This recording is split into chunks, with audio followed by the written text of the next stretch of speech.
And speaking of which, our next guest is Chuck Baldwin. Oh, look, there's a sign all ready for you. Chuck Baldwin is the presidential nominee for the Constitution Party, running for president with running mate Darrell Castle. The team is also the creator of the Baldwin-Castle Doctrine, which says that no foreign government or world government body or entity, nor even an ally or neighbor of the United States, is allowed to own any portion of U.S. roads, airports, homes, buildings, lands, oil and gas, or any other kinds of stuff, including U.S. Treasury notes, businesses, banks. You guys get the picture. This is irregardless of how much the foreign government donates to the political campaigns or to the private portions of U.S. officials, elected or bureaucratic, or even to the U.S. Treasury. Originally from Indiana, Chuck attended Midwestern Baptist College in Pontiac, Michigan, and also Liberty University in Virginia. He has a bachelor's and master's degree in theology and 2 honorary doctorate degrees. Chuck is founder and minister at the Crossroad Baptist Church in Pensacola, Florida, and under his leadership, this church was even recognized by President Ronald Reagan. Many conservative political values leaders have spoken in his church, including Pat Buchanan, Pueblo Intelligence Officer Lieutenant Commander Steve Harris, Congressman Joe Scarborough, and Ambassador Alan Keyes, just to name a few. Chuck is also a radio talk show host and an accomplished author whose articles and commentaries are carried by a host of internet sites, newspapers, and news magazines. He has had the honor of meeting with former presidents Ronald Reagan and George Bush Sr. and Governors Bob Martinez and Jeb Bush. Chuck is an Escambia, am I saying that right, Chuck? Escambia County, Florida honorary deputy sheriff, received the National Medal of Patriotism Award from the American Police Hall of Fame, and is a volunteer chaplain at the state prison in Century, Florida. Ladies and gentlemen, Chuck Baldwin.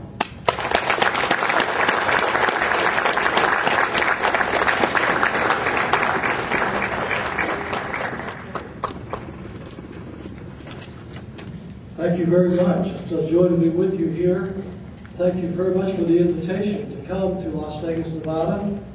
I apologize for the voice. I'm suffering with some kind of a sinus infection, but I'm here and able to speak, and you're here, and I'm glad to be with you. It's good to see Chris with us again this morning. Chris always has good things to say, does he not? Yeah. Chris Simcox. I can answer the question. There is a simple answer to the immigration problem. The simple answer is not simple to do, but it's simple to explain. The simple answer to our problem on the border is to elect Chuck Baldwin President of the United States of America. Within 30 days after taking the White House, we will have our borders secured. That is a commitment that I have made to the American people. It's not hard to do. The problem on the border is not that it's hard to secure the border. The problem is that we don't have an administration and we don't have a Congress that is willing to support the necessary wherewithal in order to secure the border. First of all, our Border Patrol people, our Customs people, as Chris has already noted, outgunned, outmanned, out-equipped. I just came from the border a couple of weeks ago. I was shocked to discover, and you may be as well, that unless maybe someone has told you recently, that our Border Patrol people, our Customs people, are not even given GPS equipment. Can you imagine that? They're not even given night vision equipment by our government to secure the border. Thousands of miles of open border. Most of the illegals are coming across at night. Duh. No GPS, no night vision. They don't have the wherewithal to do the job. It's not that they don't want to do the job. They are very patriotic men and women that are trying to enforce the laws of our country and protect our borders. The problem is we have an administration that does not want to give them the tools that they need to do their job. But when Chuck Baldwin becomes president of the United States of America, not only will I give the Border Patrol and the Customs all of the equipment that they need, I will put regular military on the border, and we will secure the borders of our country.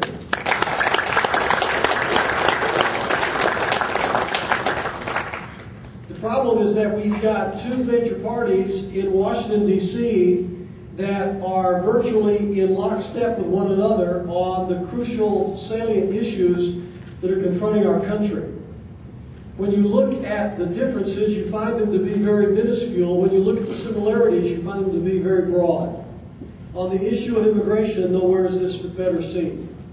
Neither the Republicans nor the Democrats have any intention on securing the border. Do you really think that when John McAmnesty McCain becomes President of the United States, if indeed he does, that he will secure the border? Do you really believe that he will not continue to promote an amnesty program, a pathway to citizenship for illegal aliens? You know he will do it. He's passionate about it. This is one of the things that he feels very strongly about. And after he becomes president, there is no question that he will continue that policy. Do you really think that if Barack Obama becomes president of the United States, that he will secure the borders? Do you have is there any doubt in your mind that no matter whether it's the Democrat or the Republican in 2008 that is elected president, that they will secure our borders? I think most of us in this room are aware that the two major parties do not intend to secure our borders. It is a design ambition to keep the borders open. The Republicans say that they like the influx of illegal aliens because the Chamber of Commerce likes them for the purpose of providing cheap labor to the business establishment. The Democrats say that they want the people coming across the border illegally. They're not going to enforce our border laws because, after all, they form a voting bloc that they believe will vote for the most part for the Democratic Party. Either way, no matter what is the motivation, whether that is a pretense or a realistic picture of their feelings, neither of these two parties will secure our country's borders. It's very simple.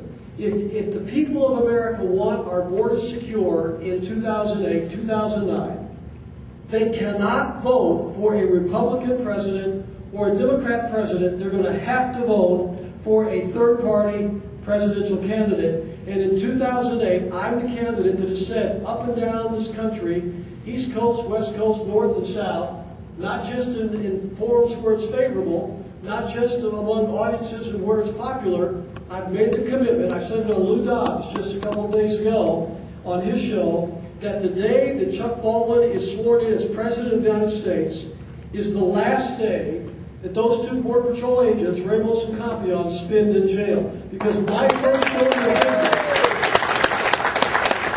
I will do as president is to sign a pardon for those two men. Not only will they walk out of jail, I will offer them their jobs back with full pay if they wish to continue to serve in that capacity. Not only that, I will do more than that. I will fire U.S. Attorney Johnny Sutton.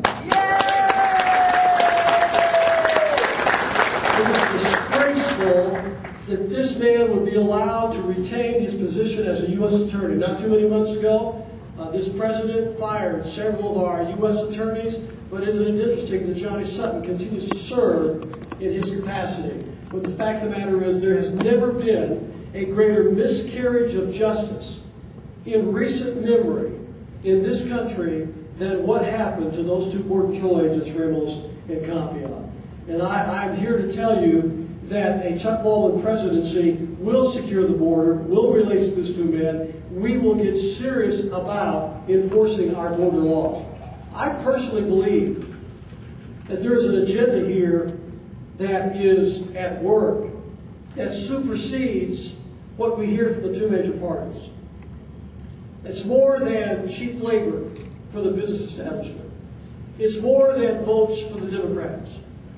I personally believe that the real battle in America today is, and I mean this with all of the sincerity I know I have in my being, the real battle in America today is not between liberals and conservatives.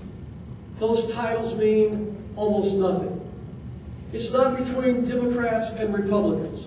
The two parties are almost one.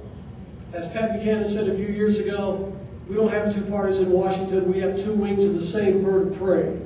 And I think he's right. George Wallace said many years ago there's not a dime's worth of difference between the two major parties. And I would say now with inflation, There's not a nickel's worth of difference between the two major parties. But the reason for that is this. The battle is not between Republicans and Democrats.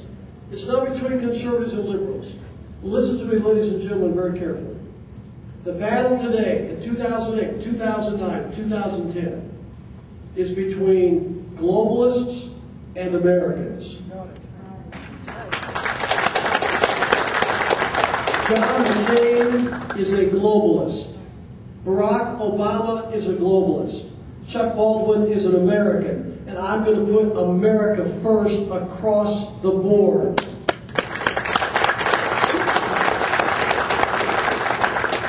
Let me read a segment of a speech that John McCain gave. If there's any of you out there that doubt what I'm saying. He appeared before the Hoover Institution in the spring of 2007. He gave a speech to that assemblage, and it's posted on the CFR webpage. You can go look it up, you can Google it up, and you can find it very easily. Let me read some of the segments of what John McCain said in that speech. He said, "The NATO alliances has begun to deal with this gap by promoting global partnerships between current members of the alliance and the other great democracies in Asia and elsewhere. We should go further and start bringing democratic peoples and nations from around the world into one common organization, a worldwide league of democracies."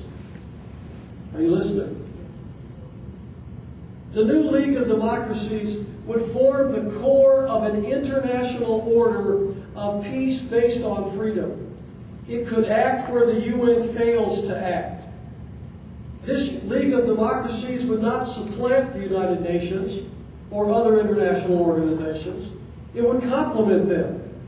If I am elected president, I will call a summit of the world's democracies in my first year to seek the views of my democratic counterparts and begin exploring the practical steps necessary to realize this vision. A few paragraphs later, he said, "To be successful international leaders, we need to be good international citizens. This means upholding and strengthening international laws and norms." And those are direct quotes from the Republican nominee for President, John McCain. Ladies and gentlemen, when our forebears assembled on January 4th, 1776, and signed their names to a document in which they pledged their lives, their fortunes, and their sacred honor, that document was not called the Declaration of Interdependence. That document was called the Declaration of Independence. And when we lose our independence, we lose our liberties and our freedoms. It is that simple. And we are dealing with two major parties and the power brokers that control them, that literally want to merge America into an international entity, a global entity. This has been going on for several years, but the last couple of years it's been going on in earnest. I think you can all remember back whenever Bill Clinton was president, and then Senator Dole, a Republican majority leader in the Senate, in the cover of darkness with the Congress in recess, used some special maneuverings of House rules in order to give to America NAFTA.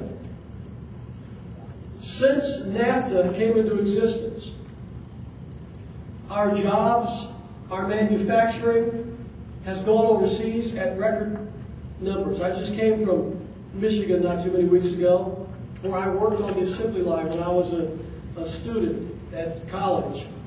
I worked 40 hours a week, going to school. I worked 40 hours a week in the assembly line and went to school during the morning hours. And when I was there, the economy was great. The assembly line was working 3 shifts a day, 24/7. Unemployment was almost non-existent. I went back 35 years later to the same city, the same community. The plant I used to work at was not only not in operation, the building was razed to the ground, it no longer existed. Most of the other plants were no longer in existence, they were torn down. The ones that were there were dilapidated and empty and run down and abandoned. Oh, the jobs are still in operation. They're just not operating in America. They're operating in China. They're operating in India. They're operating in Mexico. They're making more profits now than they ever have been.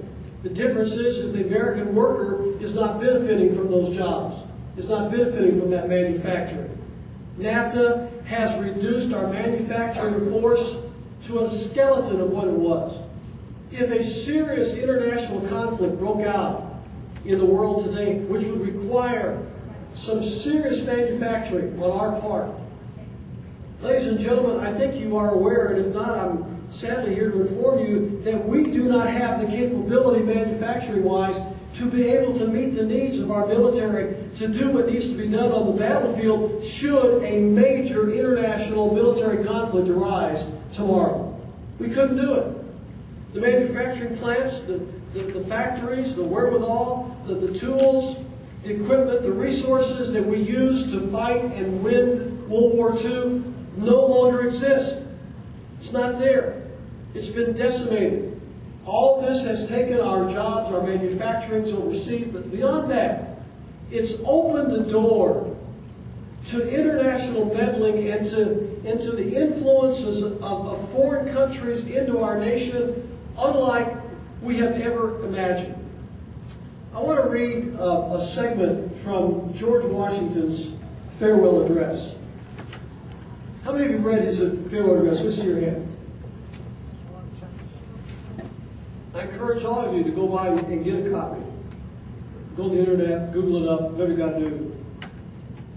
It's the most profound political speech, in my opinion, in American soil ever given.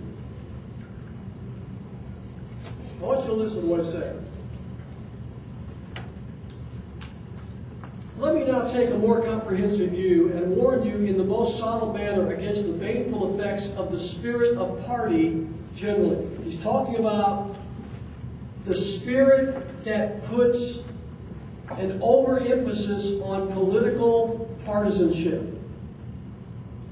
Well, we can't afford to let a Democrat win the White House, so Republicans say. We can't afford to let a Republican win the White House, so Democrats say. This overemphasis, this loyalty, this almost fanatical loyalty to partisanship. Now, let me quote George Washington. This spirit, unfortunately, is inseparable from our nature, having its root in the strongest passions of the human mind. It exists under different shapes in all governments, more or less stifled, controlled, or repressed. But in those of the popular form, it is seen in its greatest rankness and is truly their worst enemy. The ultimate domination of one faction over another, sharpened by the spirit of revenge, natural to party dissension, which in different ages and countries has perpetuated the most horrid enormities, is itself a frightful despotism. But this leads at length to a more formal and permanent despotism. The disorders and miseries which result gradually incline the minds of men to seek security and repose in the absolute power of an individual.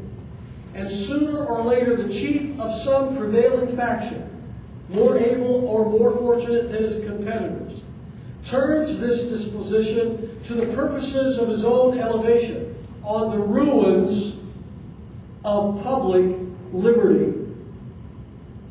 In other words, they start putting the interest of the party ahead of the interest of the country. Without looking forward to an extremity of this kind, the common and continual mischiefs of the spirit of party are sufficient to make it the interest and duty of a wise people to discourage and restrain it. It serves always to distract the public councils and enfeeble the public administration. It agitates the community with ill-founded jealousies and false alarms. False alarms. kindles the animosity of one party against another, foments occasionally riot and insurrection. It opens the door to foreign influence and corruption. Are you listening? Which find a facilitated access to the government itself through the channels of party passions. Thus, the policy and the will of one country are subjected to the policy and will of another. George Washington was a prophet, because everything he warned about in his farewell address is what's going on in 2008 America. Everything that he cautioned us about, the overemphasis of party, which leads to corruption, which leads to putting party interest above the interest of the country, which leads to an involvement of foreign influence that would otherwise be unfelt in our country. And so what I say is happening today is purposeful. It's deliberate. It's not accidental. It's not coincidental. NAFTA, CAFTA, GATT, WTO, FTAA, our jobs going overseas, our manufacturing going overseas. Now we've got the NAFTA superhighway being built. We've got the formation of the North American community that's being started under President George W. Bush, the Security and Prosperity Partnership, which has already merged the United States, Mexico, and Canada into an economic global body. Why does not George W. Bush want to close the borders?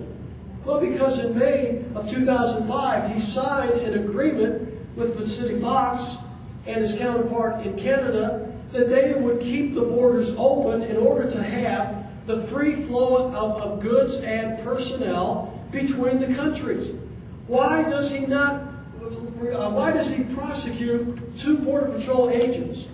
By using a known drug dealer, an illegal alien drug dealer, who had several times been guilty of bringing drugs into America, giving that drug dealer immunity. And the strength of the prosecution to Ramos and Campion was the testimony of the illegal drug smuggling alien that was given complete immunity by Johnny Sutton for his testimony. Several of the jurors since have said that if they had known about the exploits of this drug dealer, if they had known that this was a multiple offender, that they had known that all these things were true, they would never have given a guilty verdict to Ramos and Campion. But why would he do this? Because President Bush signed an agreement with Vicente Fox. And ladies and gentlemen, we are dealing with people in Washington, D.C. that would rather save face with a foreign government than to protect the people and the property, the security, and the interest of the United States of America. That's where we are in 2008. So the point is, it doesn't matter to a hill of beans whether Barack Obama or John McCain is elected president in 2008. Nothing will be done about illegal immigration. Nothing will be done about Ramos and Campion. Nothing will be done about NAFTA. In fact, John McCain is down there in Colombia. He wants to extend NAFTA to Colombia and other Central and South American countries. Barack Obama says, well, what's he going to do about NAFTA? He said, well, I'm not really sure. He said, maybe we need to revamp NAFTA. Ladies and gentlemen, we don't need to revamp NAFTA. We certainly don't need to expand NAFTA. What we need to do, and if I'm president, we need to eliminate NAFTA. It's costing American jobs, and it's costing American sovereignty. John McCain is on record as supporting the Law of the Sea Treaty, which turns the entire oceans of the world. The vast majority of the Earth's surface is underwater, as you know. And all of that would be turned over to the authority of the United Nations. Or maybe this new League of Democracies that he wants to create, this UN on steroids. We've got John McCain out there on public record saying that he supports the International Criminal Court. Can you imagine American citizens appearing before an international tribunal with foreign judges, with foreign laws? Forget the Bill of Rights. Forget the First Amendment. Forget habeas corpus. Well, you can forget that anyway because George W. Bush has already eliminated habeas corpus. The Patriot Act, for all intents and purposes, has eviscerated the Fourth Amendment. Right now, under the Patriot Act, federal agents can come into your home without warrant, without court oversight. They can break down the front door of your home when you're not there. They can ransack your home. They can steal anything they want from your house. They can take your computer. They can tap your phones. You come home at night, you see your house ravaged through, and you think that it's been an intruder. There's been a local criminal that's come in and burglarized your house. You call the local police. They send out the local detectives. They file a police report. They're looking for a local criminal who broke into your house. And it wasn't a local criminal law. It was the FBI, or the DEA, or the ATF, or any other federal agency that wanted to come and do it. And to do it without court order, without court oversight, never tell you, never tell a court what they were looking for, what the objects were they were there to seize, never tell the local authorities to tap your phones, to read your emails, and to do it all without court oversight. This is modern America. This is George W. Bush's America. This is John McCain's America. This is Barack Obama's America. And ladies and gentlemen, I am telling you here today, it's not going to matter whether these two men, which one gets elected. Nothing is going to change to the Patriot Act. Nothing is going to change to this international meddling. Nothing is going to change to the influence of foreign governments into the very halls of Congress and into our very White House and other governing bodies of law. Nothing is going to change in America until the American people realize that the two major parties in Washington, D.C. have no intention on standing up against this new world order. It's going to take somebody that, number one, understands that there is such a thing as a new world order, that it is a reality, and I don't care what the mainstream press wants to say about it. They can laugh at us. They can say that we're fringe and radicals and anything they want. They can call us whatever names they want. It's not going to change the reality of what's going on. And I would remind you that I'm not the one that created that term New World Order anyway. That was George Herbert Walker Bush that first used that in public, who back in 1989 said that we were now going to swear allegiance to a new world order. And ever since then, the powers that be in Washington, D.C. have been facilitating the elements of foreign influence. Why in the world do you think that we are now spending not billions of dollars, not hundreds of billions of dollars? We are going to be spending more than $1 trillion, and really it could be, before it's all done, more than $2 trillion bailing out these international bankers. Let me ask you a question. What is different between what our government has done over the last 2 weeks and what Hugo Chavez did in his country a few months ago? What is the difference? We used to believe in America that there were certain principles that were fundamental to the underpinnings of our society. And one of those undergirding principles was the free enterprise system. We have rejected socialism time and time again.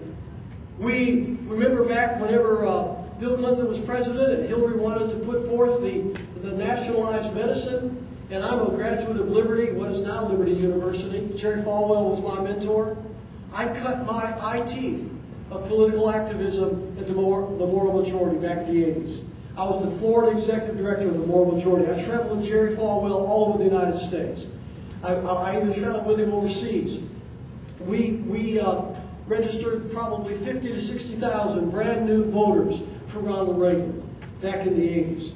I was involved in all of that as anybody could be. And I remember whenever Bill Clinton became president and they started talking about socialized medicine. You remember how the religious right became enraged about it. And all the conservatives out there across America were talking about it. Radio talk show hosts were talking about it. Rush Limbaugh was talking about it. Everybody was talking about what was going on with socialized medicine. We had to stop Hillary Clinton. We had to stop Hillary Clinton. Socialized medicine. The socialism. Ladies and gentlemen, what we have going on under a Republican administration in 2008 is nothing short of unadulterated, unabashed socialism.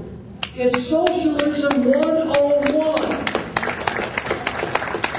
And it's going to cost the taxpayers of this country somewhere between a trillion or $2 trillion before all is said and done. And that may be conservatively speaking. Our entire financial system is predicated on an illusion, with a foundation built on quicksand. We spend more than we earn, we consume more than we produce, we borrow more than we save, and we cling to the fantasy that this can go on forever. The glue that holds this crumbling scheme together is a fiat currency called the Federal Reserve Note, created out of thin air by an international banking cartel called the Federal Reserve. Since a note is a debt, this leaves us with an obvious problem. We have no money. In the last 3 years, the Federal Reserve has created over $4 trillion in new money out of absolutely nothing. As these huge new piles of phony money flood the banking system, the phony money already in circulation becomes worth even less, which leads to higher prices. We accept the vague term inflation to describe this giant ripoff as if some immutable force of nature is the cause of our shrinking paychecks.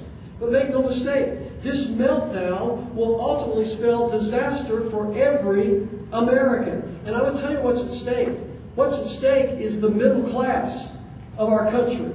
The strength of America has always been in the middle class. It's always been the hard-working entrepreneurs, the blue-collar workers, the white-collar workers, small businessmen, the middle class of America. That has always been the strength of America. What's going to happen when all this is said and done is you're going to have two classes in America. You're going to have the very poor and the elite very rich. And that is what is intended here. This is a deliberate attempt to squeeze the middle class of America out of existence. The roller coaster ride began in earnest with the $60 billion Bear Stearns bailout, followed by a $300 billion bailout of the government's big mortgage banker buddies last month. And then September started with the massive Freddie Fannie bailout that will end up costing taxpayers somewhere between $500 million and $1 trillion. And then back on Monday, the Fed brokered the Bank of America buyout of Merrill Lynch. Then just the other night, the Fed announced the $85 billion bailout of AIG Insurance, an enormous global entity which has over $1.1 trillion in assets. But you, as the taxpayer, are now bailing out AIG. So far, the only solution being talked about is more of the same failed monetary policies that got us into this mess in the very first place. More fake money, more debt, more usury. It's time to demand a return to sound money.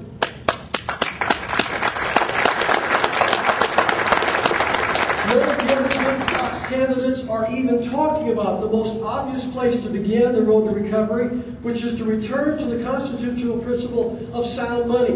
Which means what?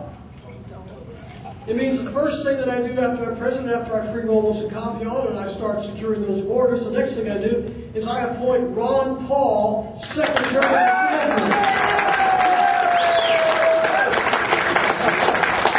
And when he comes to me and says, Mr. President, I have a plan to eliminate the 16th Amendment in the Internal Revenue Service, I say, Mr. Secretary, go for it.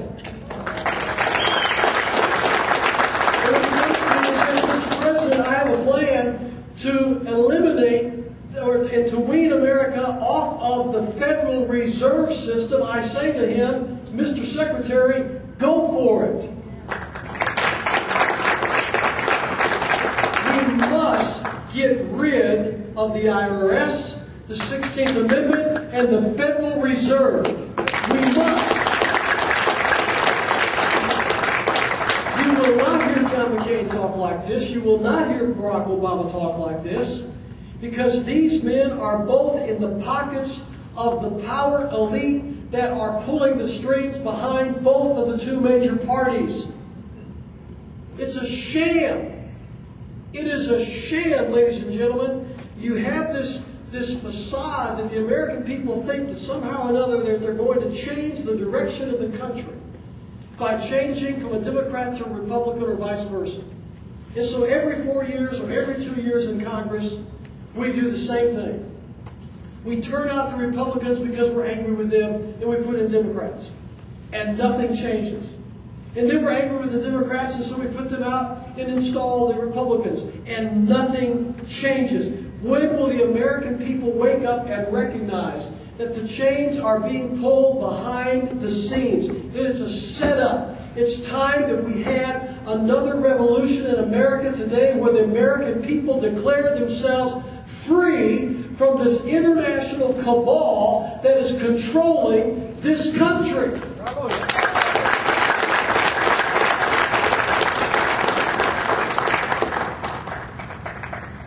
The two major parties in place, ladies and gentlemen, are going to give us more of the same. I recognize that there are many people out there, and I was one of them, who for so many years held out hope. Well, I kept thinking, well, you know, I just got to hold out. You know, the Republican Party is going to turn around. I just, you know, bless her heart, Sarah Palin is going to be the salvation of the Republican Party. Let me tell you something. Sarah Palin is not going to be the salvation of the Republican Party. Sarah Palin is already talking to John McCain lingo. She's already following his philosophy. She is already talking about going to the United Nations and talking to them. Listen, when I become president, there's only one message I have for the United Nations. Get out of the United States of America. The United Nations is a sinister organization that was created by communists. It is still controlled mostly by socialists and Marxists and communists. It has never served the interests of the United States. It has always worked against the interests of the United States. And it's time that not only do we stop footing the bill for their existence, it's time that we not allow them to utilize space in New York City. If they want to exist, let them find some other country to be in. Their rent is up in New York City when I become president.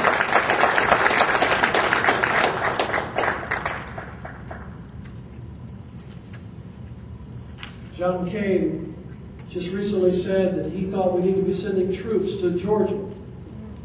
UN troops, or American troops, or a combination of the above. Barack Obama just a few days ago said now he's not sure about pulling out of Iraq. We may need to stay there a little bit longer.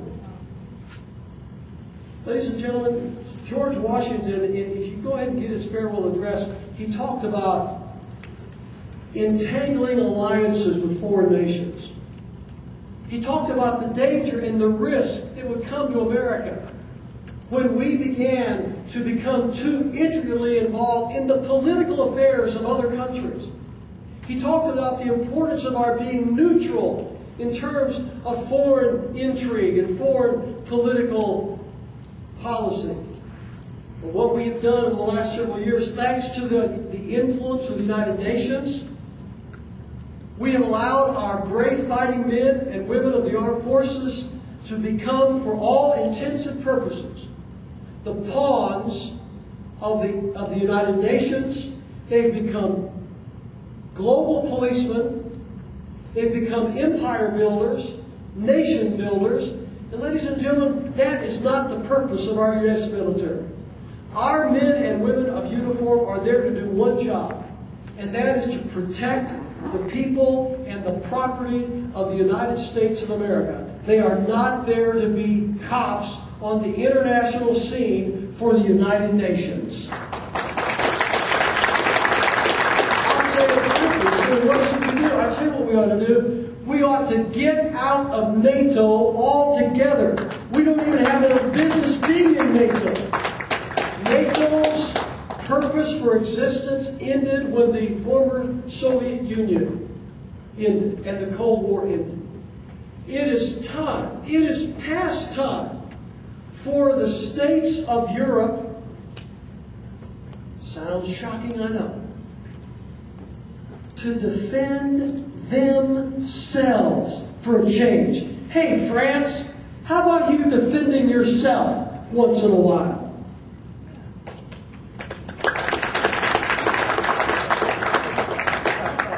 Look, what you got with these two major parties, and the reason that they're not going to do anything about our economic policy, the reason they're going to keep borrowing more and more money, more and more in debt, borrowing against the future, stealing it from the American taxpayer, letting our children and grandchildren inherit the debt, sinking our dollar, getting us increasingly involved in these international schemes. The reason they're doing that is because what? You got two things at work. The Democrats, you've got the welfare state. And ladies and gentlemen, the welfare state is very expensive. With the Republicans, you've got the warfare state. And the warfare state is very expensive. Put them together, the welfare state and the warfare state. Let me tell you something. You cannot print enough money fast enough to maintain the monstrous load of debt that these two parties are placing upon the backs of the American people. This is not the American dream. This is not the American spirit. Our founding fathers did not bleed and die so as to bring us into some kind of an international cabal, an international new world order where that we lose our sovereignty, we lose our distinction, we lose our independence. That's not what brought us here. What brought us here was a love of God, a love of family, a love of liberty, a love of independence. And ladies and gentlemen, if we don't return to those fundamental values, everything else we're talking about will not matter to a tinker's dam.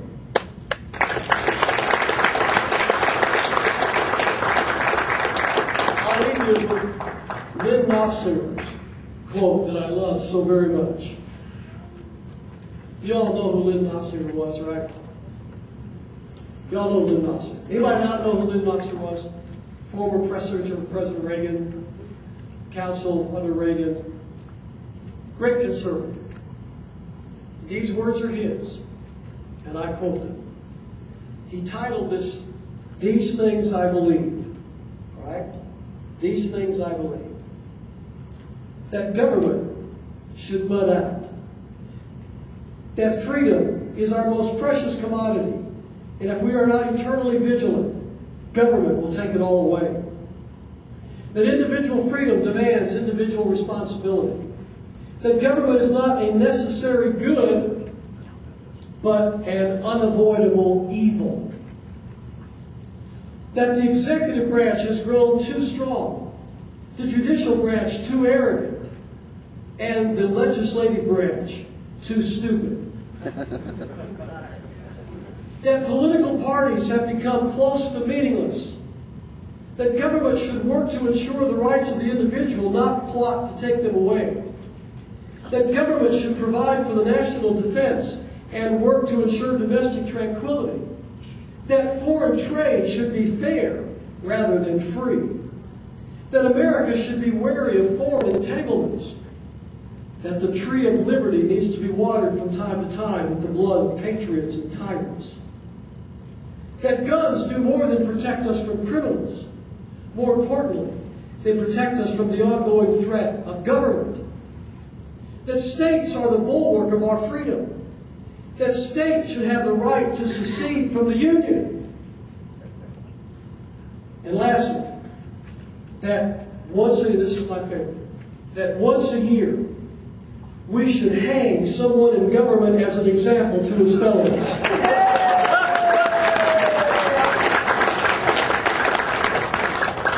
I nominate the judge in Texas.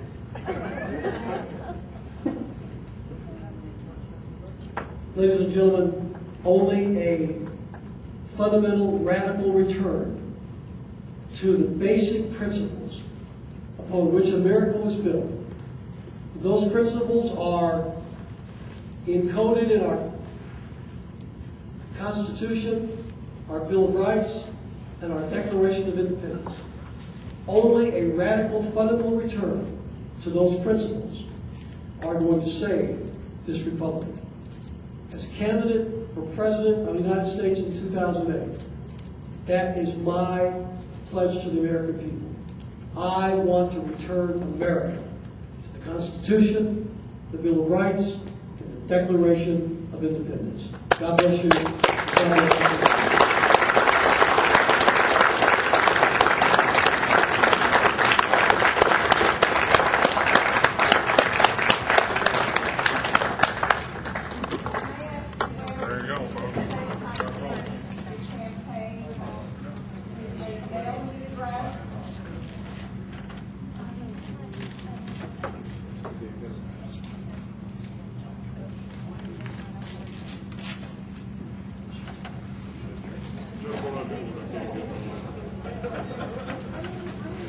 Okay, ladies and gentlemen, we've got about a 10-minute break, maybe 5.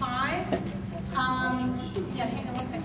So we have another speaker starting at 4. If you want to take a break now, that's fine. If you want to ask candidate Baldwin some questions, that's fine too. But you need to be very, very, you guys, you've got to get down with the plan now very quickly. Thank you for helping Ron Paul to wake up the people about the Federal Reserve.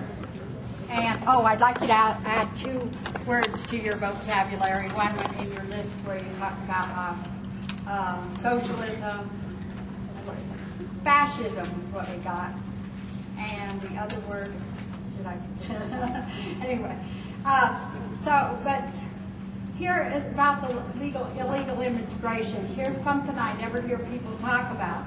I've tried to hammer on it. When we have, the people of the United States have become collateral on the debt to the Federal Reserve Bank, and with paying through the so-called income tax and that fraud.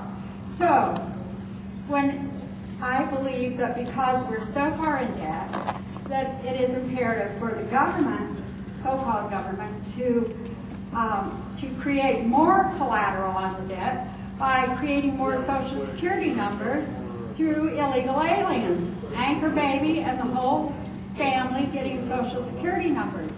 I believe that's part of the basis to create more collateral so they can keep printing and printing and creating more debt. That's simple. Hello, Mr. Baldwin. My name is Austin Peterson. I'm a huge Ron Paul supporter. I worked for him the last year and a half as a volunteer. I have a quick question for you on border security.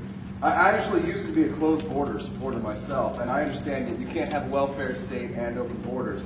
My question is, though, don't you think it's possible that illegal immigrants are really scapegoats for a weak economy here at home? Because if we have lots of good jobs here and we couldn't fill these positions, wouldn't we be begging them to come in and take these jobs? We would only be begging them to come in legally. Illegal immigration and legal immigration are 2 different animals. America is the most generous nation in the world when it comes to legal immigration. We allow more people to immigrate to America, over 1 million every year, including my chief of staff back home is a legal immigrant from Zimbabwe, Africa. Okay? We are the most generous nation in the world. We allow more lawful immigrants to come to our country than all of the other countries in the world combined. So don't confuse legal immigration with illegal immigration. I don't think the two are anywhere similar. Okay, very quickly, I'm not sure if it's true, but I heard that you might want to ban pornography. And if that's true, is that a constitutional principle? No, that, I don't know, I'm not sure what you're referring to. As President of the United States, I would have no authority to do something such as that. That's a state's issue. Law enforcement is a state's issue.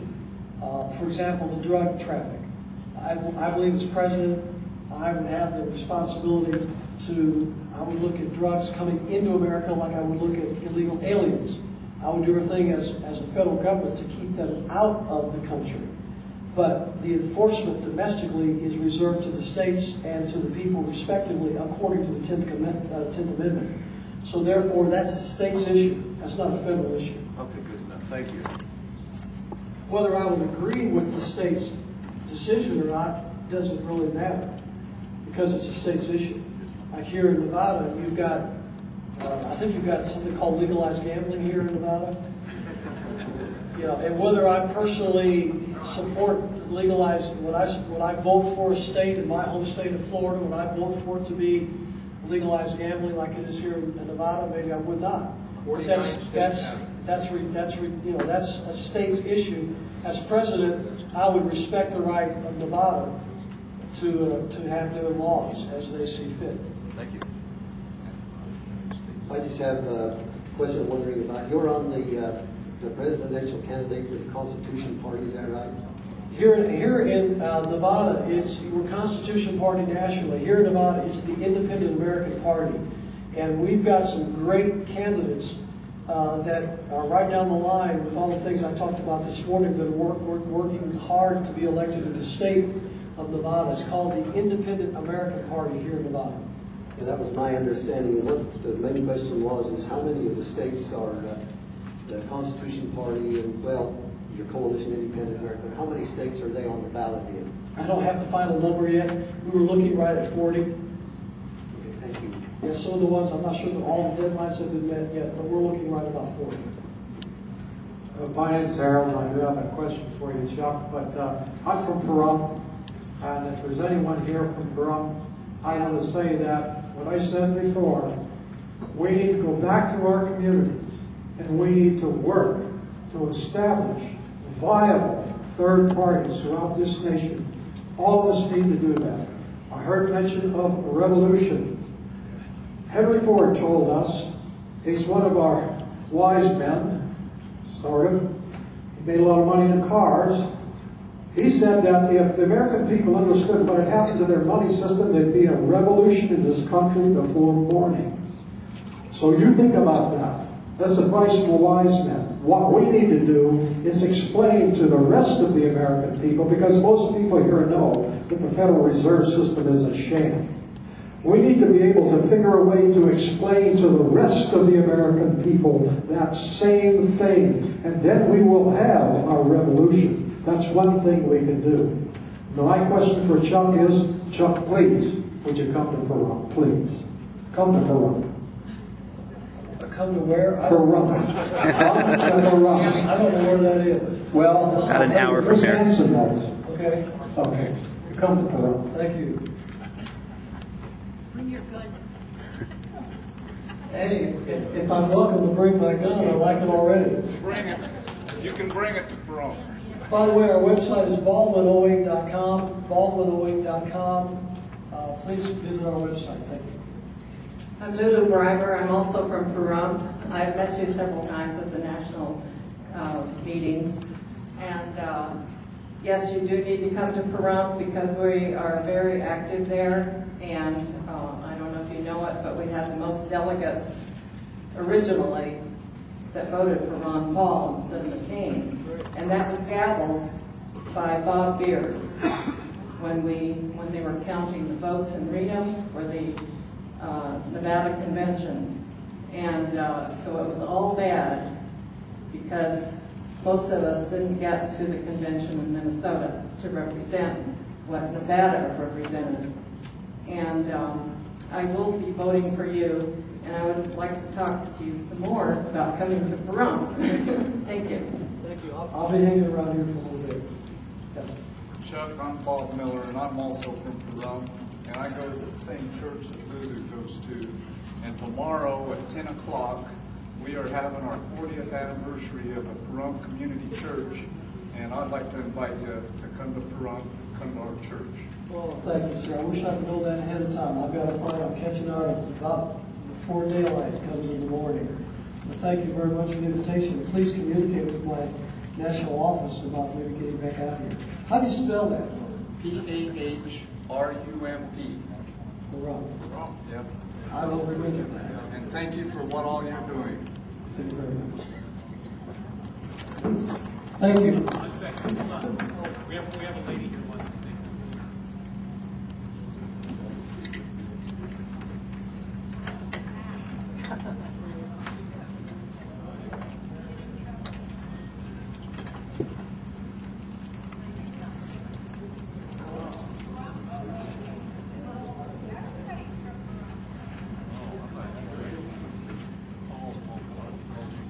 Hi, I want to say that I'm proud to say that I am going to vote for you as the best presidential candidate for the United States of America. Thank you. I also have a contribution for you, but I also want to mail a check, and we don't know the campaign address. Thank you. I don't have a computer. Thank you very We have much a for mailing address for donations for checks.